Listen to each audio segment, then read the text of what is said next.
Bem, no último vídeo, que foi a Cabala dos Mandamentos, eu falei em gemátria, né? Falei na contagem numerológica das palavras e que formariam novos sentidos.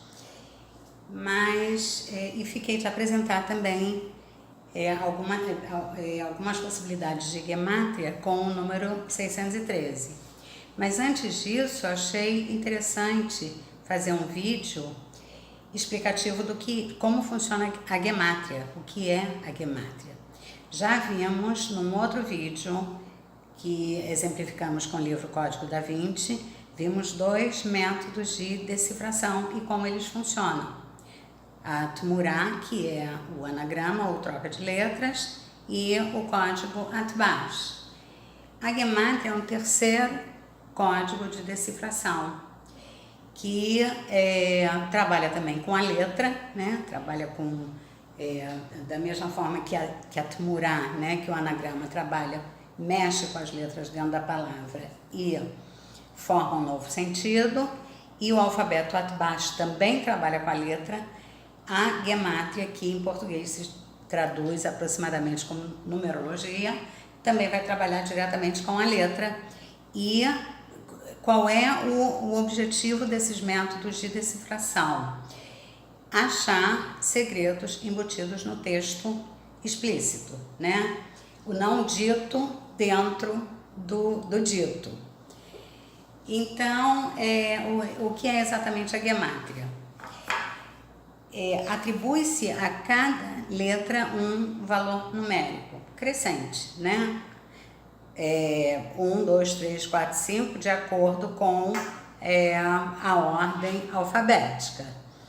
Não é um valor aleatório, é um valor sequencial. E faz-se uma contagem do valor total da palavra. Quer dizer, atribuindo-se um valor numérico a cada letra, somando-se todas as letras da palavra, obtém-se um total numérico. E é justamente na gemátria que a quantidade e a qualidade se encontram, né? Como o verbo contar, né? Você tanto pode contar um fato, uma história, um relato, como você pode contar uma quantidade. Então, o fato, quer dizer, vamos aproveitar essa coincidência que acontece em alguns idiomas, por exemplo, acontece também em hebraico, lesaper é contar um fato, e lespor é contar uma quantidade mesmo radical. Em outros idiomas também, por exemplo, em Yiddish, né, que seria uma variação do alemão, Zählen seria contar uma quantidade, der Zählen seria contar um fato. Então vamos aproveitar essa coincidência que não acontece em todos os idiomas, mas acontece em alguns idiomas e não me parece por acaso. Existe aí de forma subliminar uma intenção de achar a quantidade na qualidade e vice-versa. Vamos ver como é que isso funciona em hebraico. Curiosamente, em hebraico, como em hebraico não tem vogais, as letras são só consoantes, quer dizer, existem as vogais fonéticas e existe também uma forma de grafia das vogais, mas não são letras, é outra forma. Então, cada consoante recebe um valor numérico e aí obtém-se aí no final um total do valor da palavra. O que acontece em hebraico é uma coisa muito curiosa. Muitas palavras têm um conteúdo que coincide com o valor numérico, quer dizer, o valor numérico e o conteúdo são equivalentes. Então, eu vou dar 2 exemplos. Então, como isso é muito recorrente em hebraico, né, acontece muito em hebraico, então daí, né, surgiu a ideia de que é possível se fazer uma correspondência entre o valor numérico e o valor do significado da palavra, do conteúdo da palavra. Eu vou dar 2 exemplos onde a qualidade e a quantidade se encontram no hebraico. Então temos aqui 2 palavras, isso não acontece em outras línguas, tá? Então a numerologia é muito mais possível em hebraico por conta disso, por conta dessa coincidência. Então, aqui nós temos a palavra Shana. Shana quer dizer ano. Então, a primeira letra, a letra Shin, vale 300, a letra Nun vale 50 e a letra Rei vale 5. Temos um total de 355, o valor numérico da palavra ano, Shana. Acontece que o ano hebraico é o ano lunar. Então, o ano lunar tem 10 a 11 dias menos do que o ano solar. Então, isso explica o valor 355 dias, que são os dias do ano lunar, na palavra Shana. O segundo exemplo é com a palavra Erayon. Erayon quer dizer gravidez. Então, nós temos aqui a primeira letra, Rei, vale 5, a segunda letra, 200, a terceira, 10, a quarta letra vale 6 e a última letra vale 50, totalizando 271. 271 dias de gravidez, aproximadamente, né? Então, 271 dividido por 30, 9 meses. Então, aqui tem 2 exemplos de como fazer essa equivalência, né? Isso, em hebraico, é bastante frequente. Então, como nós podemos trabalhar com a gematria? Podemos trabalhar assim, né? Quer dizer, achar o valor de uma palavra e tentar, de um nome próprio, por exemplo, e tentar fazer relações, né, com outras palavras com o mesmo valor, e podemos achar, quer dizer, fazendo esse exercício, nós podemos achar esse tipo de equivalência entre palavras diferentes, né?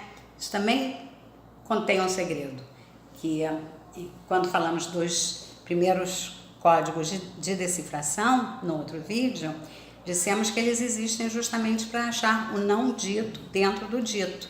Quer dizer, para achar o segredo do texto explícito, mas que está implícito na letra e não exatamente na palavra. Então, nós temos aqui a equivalência de palavras com sentido diferente, mas que contém o mesmo total numérico. Então, existe, né? Então, a possibilidade de se encontrar uma correspondência também no conteúdo das palavras. Então, vamos exemplificar. A primeira palavra é ahavá. Ahavá quer dizer amor. Então, nós temos ahavá, primeira letra 1, segunda letra rei vale 5, beit vale 2 e a última letra vale 5, somando um total de 13. Então, a palavra ahavá soma 13. E a palavra errad, quer dizer, o numeral errad, 1, também soma 13. Aleph vale 1, Het vale 8 e Daleth vale 4. Então, nós temos aqui um total de 13. E achamos uma possibilidade de fazer uma equivalência entre a palavra amor e a palavra que são palavras de conteúdos diferentes, mas que pela soma, por terem o mesmo total numérico, nós achamos uma relação de significado, de conteúdo também, de que o amor une, o amor unifica. E o segundo exemplo, nós temos aqui a palavra Elohim. Elohim é um dos nomes de Deus, né? Com um total de 86, 40, 50, 86. Elohim soma 86. E achamos uma equivalência com uma outra palavra que também soma 86, que é Hateva. Hateva quer dizer a natureza. Então, se as duas palavras têm o mesmo valor numérico, o mesmo total, aí precisamos fazer uma reflexão e achar uma equivalência entre elas, uma equivalência de conteúdo. Então, o nome, falamos antes, né? Elohim é um dos nomes de Deus. Então, Deus teria um nome para cada atributo. Teria um nome para o atributo da misericórdia, um nome para o atributo do julgamento, né? E esse nome Elohim é um nome utilizado no relato da criação. Então, todo o primeiro capítulo de Gênesis, que é o relato da criação do mundo, ele é relatado com o nome Elohim. E aí, nós achamos essa equivalência porque era justamente a criação, né, de toda a criação, que inclui, né, a natureza, ou a natureza inclui toda a criação. Então, essa é uma possibilidade também, achar equivalência de conteúdo entre palavras diferentes, mas com valor numérico igual. E a outra possibilidade, aí a gente entra mesmo no segredo, porque falamos também que os códigos de decifração são códigos para achar segredos nas escrituras. Pode ser usado, quer dizer, isso pode ser usado em outras situações também, como no outro vídeo fizemos uma demonstração de que foi usado num livro de ficção, num romance histórico, né, do Código da Vinci. Mas, basicamente, eles foram inspirados ou foram criados para achar o não dito, para achar os segredos, né, ocultos dentro do texto literal. Então, temos aqui um exemplo muito mais elaborado, né, e que é exatamente referido às Escrituras. Então, temos aqui em Gênesis 14, capítulo 14, versículo 14.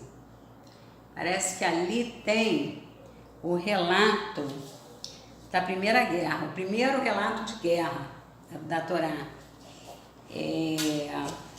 Logo no 14º capítulo. Então, em Gênesis capítulo 14, é o relato de uma guerra entre 5 reis e 4 reis. Nessa guerra, quer dizer, quem são os protagonistas dessa guerra? O patriarca Avram, nessa época ele não se chamava Abraham, ainda se chamava Avram, ele só recebeu uma letra adicional mais tarde. Então, o patriarca Avram e o sobrinho dele, Lot. Então, nessa guerra de 5 reis contra 4 reis, o sobrinho dele foi capturado, foi levado cativo. E o Avram foi informado disso. Ele foi informado de que houve uma guerra e que o sobrinho dele, Lot, tinha sido levado cativo. Então, Avram foi atrás, só que eram 4 exércitos, né? Quem levou? Ele levou os cativos, todos os cativos, e os reis também que guerrearam contra os 4 reis, eram exércitos, 4 exércitos formados. E Avram tinha que ir atrás para resgatar o sobrinho, para resgatar o Lot. E o relato, como ele aparece, o relato literal, né, ao pé da letra, o relato aparente, ele aparece assim: e ouviu Avram que seu irmão foi capturado, irmão no sentido de sobrinho, armou os seus discípulos, nascidos em sua casa, 318, e os perseguiu até Dan. Muito bem. Então, Avram foi resgatar o sobrinho com 318 homens atrás de 4 exércitos, né? O que seria impossível, né? Seria só de forma milagrosa que isso poderia acontecer. Acontece que o milagre foi muito maior, porque os sábios, né, nessas contagens e nessas buscas de segredos embutidos dentro dos códigos das letras, eles acharam que Avram não foi com 318 homens. Ele foi com um homem. E esse homem é Eliezer. Eliezer era um administrador da casa de Abraão. Era o homem de confiança de Abraão. Ele era o administrador dos bens. Foi Eliezer que foi em busca da esposa do filho de Abraão, Yitzhak. Era o homem de confiança de Abraão. E Eliezer, na gemátria, a gemátria de Eliezer, olha só, 318 homens, né? Como falamos em Gênesis 14.